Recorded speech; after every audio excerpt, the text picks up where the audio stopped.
गर्मी का ज़ोर टूट चुका है। बारिश हवा ने काफ़ी मौसम जो है वो चेंज कर दिया है। थोड़ी ठंड-ठंड सी हो गई है। लेकिन जी मौसम तो गर्मियों का ही है तो उसमें आप एन्जॉय करें ये मज़ेदार सी रेसिपी जो कि मैं सिर्फ़ आप लोगों के लिए लेके आई हूँ। और बिल्कुल आसान रेसिपी है, झटपट मिनटों में बनने वाली है तो मेरे साथ रहिए। सरप्राइज़ खुल चुका है, वो है जी कद्दू गोश्त। और जी कद्दू शरीफ तो बहुत ही अच्छी सब्ज़ी है, ठंडी सब्ज़ी है, दिमाग को तेज़ करती है, नज़र को तेज़ करती है और सबसे बढ़कर हमारे आका सरवरे कौनैन हज़रत मोहम्मद सल्लल्लाहु अलैहि वसल्लम की फेवरेट सब्जी कद्दू शरीफ है। बिस्मिल्लाहिर्रहमानिर्रहीम, अस्सलाम वालेकुम। आज हम बना रहे हैं जी कद्दू शरीफ गोश्त के साथ, बीफ के साथ। तो इस तरह से आपने कद्दू को धो के साफ कर काट लेना है और जी गोश्त को आपने प्रेशर कुकर पे रखना है गलाने के लिए और लहसुन और प्याज ऐड करना है इसमें। साथ में हल्दी, नमक ऐड करना है। अब बस यही 2 चीज़ें आपने ऐड करनी है। फिर 15 मिनट के लिए आपने ढक्कन लगा देना है। 15 मिनट के बाद नाज़रीन आपका गोश्त जो है वो गल चुका होगा। तो बहुत जल्दी से ये रेसिपी बनेगी। बस थोड़ी-सी टिप्स और ट्रिक्स हैं जिनको आप फॉलो करेंगे और मज़ेदार से मलाई मक्खन जैसे आपने कद्दू और गोश्त की इस रेसिपी को बना लेना है। और वो लोग जो कि नहीं खाना पसंद करते कद्दू को, तो वो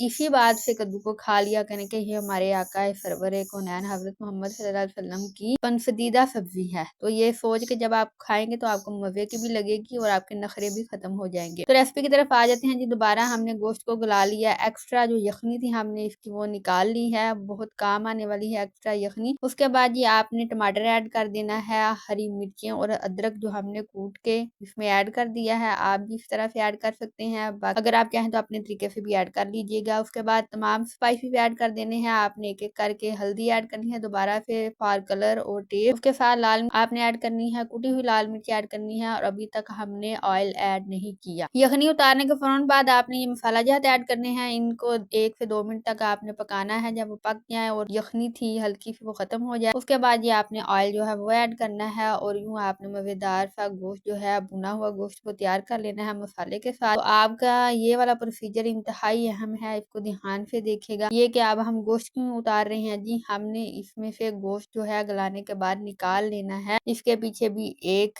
सीक्रेट राज है जो मैं आपको बाद में बताऊंगी। पहले आप चैनल को सब्सक्राइब कर दें और बेल आइकन को प्रेस करना मत भूलिएगा। तो यहाँ पे जी हमने गला हुआ गोश्त जो है वो 15 मिनट लगा के आपने गलाया है, इसको निकाल लीजिएगा। बहुत ज़रूरी है गोश्त को इस तरह से निकालना। और उसके बाद जी खाली मसाला जो रह गया आपका, इसमें आपने कद्दू शरीफ कटे हुए ऐड कर देने हैं। तो नाज़रीन काटने के बाद कद्दू शरीफ को आपने ऐड करना है पानी में ताकि इनकी ताज़गी और कलर जो है वो खराब ना हो। इस तरह से जी अब मैं आपको बता देती हूँ कि गोश्त हमने क्यों निकाला। तो यहाँ पे हमने 4 से 5 मिनट तक इसकी बुनाई करनी है कद्दू शरीफ की। बहुत नरम कद्दू शरीफ है, बहुत ताज़ा फ्रेश है, जल्दी से गल जाएंगे। तो आपने 3 से 4 मिनट इनकी बुनाई करने के बाद जो यखनी निकाली होगी वो इनमें ऐड कर देनी है और फिर जी इनको सिर्फ और सिर्फ 3 से 4 मिनट आपने प्रेशर कुकर पे लगाना है और यूँ आपके कद्दू शरीफ जो है वो गल जाएंगे। ये देखें फूल के ऊपर आ गए हैं, ये गल चुके हैं। अब मैं आपको बता ही देती हूँ कि हमने गोश्त को क्यों निकाला था। कि अगर आप गले हुए गोश्त को दोबारा से प्रेशर कुकर पे लगाते तो वो इसमें रेशे हो जाता, तो वो रेशा हो जाता। तो इसलिए रेशे से बचाने के लिए हमने गोश्त को पहले निकाल लिया, अच्छी तरह से ऑयल में उसकी बुनाई की, मसाले में बुनाई की, उसको निकाल लिया। उसके बाद कद्दू को मैश कर लिया, कद्दू को गला लिया, पका लिया। उसके बाद ही हमने गोश्त को ऐड कर दिया और इस तरह से आपका गोश्त जो है वो रेशे रेशे नहीं होगा और आपको जी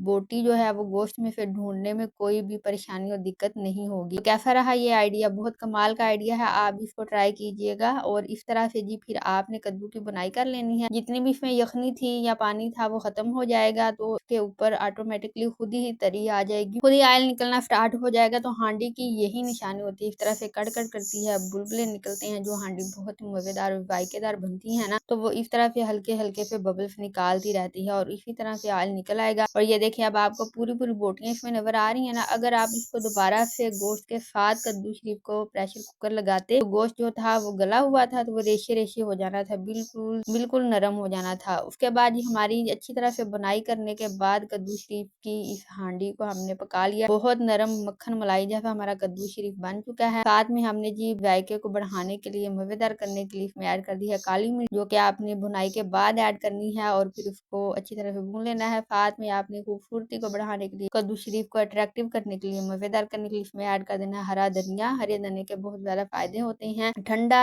कद्दू शरीफ जो है वो आप पकाएं, बड़ी ठंडी सब्जी है, आपके मैदे के लिए बड़ी अच्छी है, जिगर के लिए अच्छी है, दिमाग के लिए अच्छी है और सबसे बढ़ के इस्लाम में इसकी बहुत ज्यादा अहमियत है। तो इसको पकाएं, खाएं, खुद भी बच्चों को भी दें और नखरे करना छोड़ दें। अगर नहीं आपको पसंद तो गोश्त में ज़रूर बनाइएगा, बड़ी मज़ेदार जायकेदार चटपटी बनती है ये हांडी। तो कैसी रही मेरी ये रेसिपी और कद्दू शरीफ आपको ज़रूर पसंद आया होगा। इस तरह से आप भी बनाइएगा, टाइम भी वेस्ट नहीं होगा आपका और जी आपकी हांडी भी मज़ेदार बनेगी। जो खाएगा वाह वाह करता जाएगा। अपना फीडबैक दीजिएगा। हमें दें इजाज़त, अपना रखिएगा ख्याल। हम मिलेंगे आपसे नई वीडियो में नई रेसिपी के साथ। ओहो एक बात तो रहेगी, इस वीडियो के एंड पे आप इंतजार कर रहा है जी आलू बुखारे और इमली का ठंडा ठार शरबत, उसको जरूर देखिएगा। Bye bye.